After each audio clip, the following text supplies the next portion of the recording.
Weather update as of September 11, 2024, 8 in the morning.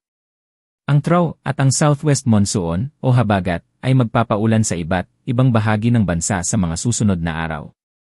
Sa darating na September 12, inaasahan magiging maulan sa buong bansa dahil sa pinagsama ng trough ng tropical storm, Bebinka, at ng southwest monsoon o habagat na pinalakas rin ng tropical storm, Bebinka.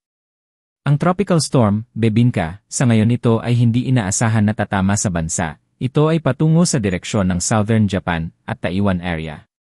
Ito ay babantayan sa mga posibleng mga paglakas o pagbabago at ang epekto nito sa Pilipinas.